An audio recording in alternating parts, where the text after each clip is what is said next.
സൽമാൻ ഖാന്റെ മുംബൈയിലെ ബാന്ദ്രയിലെ വീടിന് നേരെ വെടിവയ്പുണ്ടായി എന്നതാണ്. 2 പേർ ചേർന്ന് 3 റൗണ്ട് വെടിയുതിർക്കുകയായിരുന്നു. സംഭവ സ്ഥലത്ത് ഫോറൻസിക് സംഘം പരിശോധന നടത്തുന്നുണ്ട്. വിവരങ്ങളുമായി അനൂപ് ദാസ് ചേരുന്നു.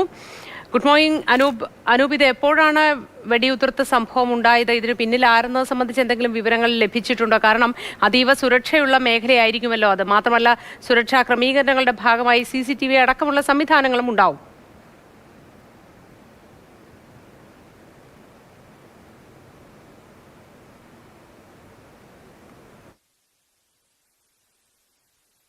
ഉണ്ടായത് 2 ആളുകൾ ചേർന്ന് 3 റൗണ്ട് വെടിയുതിർത്തുകയാണ് ചെയ്തത്. ഇവർ വന്ന് വെടിയുതിർത്ത് ഉടൻ തന്നെ രക്ഷപ്പെട്ട് കളഞ്ഞു. CCTV ദൃശ്യങ്ങൾ കേന്ദ്രീകരിച്ചാണ് ഇപ്പോൾ അന്വേഷണം നടക്കുന്നത്. എന്തായാലും ഫോറൻസിക് സംഘം എത്തിയിട്ടുണ്ട്. മുംബൈ പോലീസിലെ പ്രധാനപ്പെട്ട ഉദ്യോഗസ്ഥർ എത്തിയിട്ടുണ്ട്. അവരെല്ലാം പരിശോധന നടത്തിക്കൊണ്ടിരിക്കുകയാണ്. പ്രതികളെ അധികം വൈകാതെ പിടികൂടാൻ കഴിയുമെന്ന ഒരു പ്രതീക്ഷയാണ് പോലീസ് സംഘം പ്രകടിപ്പിച്ചത്. സൽമാൻ ഖാന് നേരത്തെ തന്നെ പലതവണയായി വധഭീഷണി വന്നിരുന്നു. അതുകൊണ്ട് തന്നെ ഈ സംഭവത്തെ വളരെ ഗൗരവത്തോടു കൂടിയാണ് എടുക്കുന്നത് എന്ന് മുംബൈ പോലീസ് അറിയിച്ചിട്ടുണ്ട്. അതേസമയം തന്നെ സൽമാൻ ഖാന്റെ വീടിന് നേരെ ആക്രമണം ഉണ്ടായി.